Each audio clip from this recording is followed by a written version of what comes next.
जैसा कि हम लास्ट वीडियोस में अभी एक बात कर रहे थे कि जितना भी अल्फा बीटा और different root equation X square minus X plus one equality में जीरो है, then what is the value of alpha power 100 plus beta power 100 alpha power 100 minus beta power 100। अगर ये दिया हुआ है तो हम अगर यहाँ पर देखें तो हमें जो ये वाला इक्वेशन दिया हुआ है, ये वाला, ये एक तरीके से क्यूबिक रूट ऑफ यूनिटी का ही पार्ट एक तरीके से समझ करके चल सकते हैं। कैसे समझ करके चल सकते हैं? अच्छा, आप एक बार देखो कि x square minus X plus one अगर आया है तो आप इसमें ये x square minus X plus one equality में जीरो किया तो इसके फैक्टर कैसे निकलेंगे? इसका फैक्टर होगा एक्स इक्वलिटी में माइनस बी प्लस माइनस, यहाँ पर आ जाएगा बी स्क्वायर माइनस फोर ए सी अपॉन में कितना आ जाएगा टू ए, तो ये माइनस बी तो ये माइनस माइनस प्लस, तो ये वन प्लस यहाँ पर आ जाएगा वन का square minus four into one divide में कितना चल रहा है टू इंटू वन, तो x की वैल्यू आ जाएगी one plus minus one minus four upon में टू। तो अगर हम इसको देखें तो x का वैल्यू कितना आ रहा है one plus root three iota upon two, और एक बार अगर हम माइनस ले लें तो वन माइनस में iota root three upon two, ये हम कर रहे हैं। अगर हम one plus iota root three by two और वन माइनस में iota root three by two अगर वन का मल्टीप्लीकेशन साथ में कर लें, इसके मतलब ये जैसे चल रहा है, मान लो इसको अल्फा मान लो, ये बीटा मान लो, अगर इन तीनों का अगर इन दोनों का मल्टीप्लीकेशन होता है और वन का मल्टीप्लीकेशन भी होता है तो क्यूबिक की वैल्यू तो वन ही बनी ना। ये देखो, ये वन प्लस में iota root three by two और ये वन माइनस में iota root three upon to.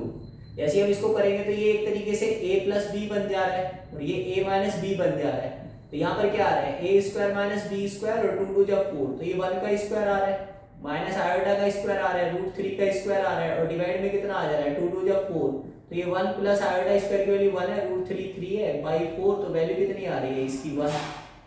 Four by four करोगे तो इसकी वैल्यू वन आ रही है ना।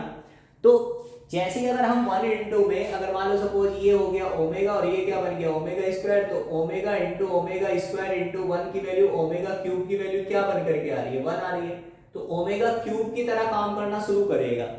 तो एक को अगर अल्फा को अगर मान लो सपोज हमने ओमेगा लिख लिया तो ये ओमेगा की पावर कितनी हो गई 100 और इसका ओमेगा स्क्वायर की पावर कितनी हो गई 100, यहाँ पर ओमेगा की पावर कितनी हो गई 100 और ये माइनस बीटा है तो ये ओमेगा स्क्वायर की पावर कितनी हो गई 100। तो अगर इसको देखा जाए तो ये ओमेगा की पावर 100 और ये ओमेगा की पावर 200 बन जा रही है ना।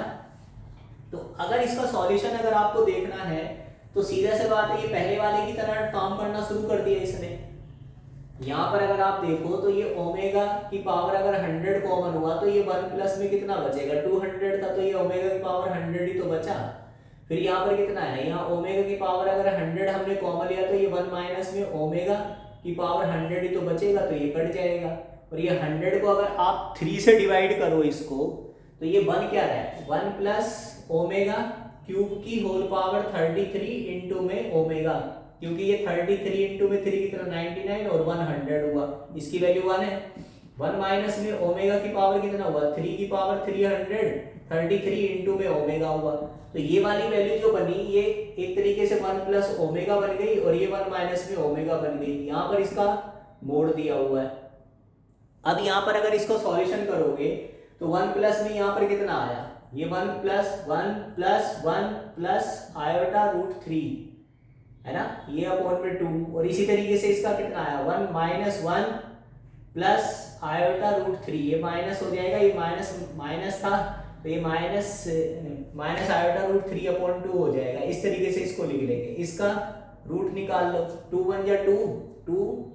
और 1 3, यहाँ पर कितना आ रहा है 3 plus iota root three upon 2, ये तो ये आ रहा है, और 3 माइनस 1 2 और यहाँ पर कितना आ रहा है माइनस में आयोटा रूट थ्री अपॉन में 2 से 2 कट गया, इसका रूट निकालो, ये कितना आ रहा है 9 प्लस 3 डिवाइड 4 प्लस 3 कितना आ रहा है, इसका यहाँ पर रूट लग जाएगा, ये कितना आ रहा है 12 और 4 3 7, तो रूट में इतना इसका आंसर आ जाएगा। इस तरीके से इसका सॉल्यूशन करना था।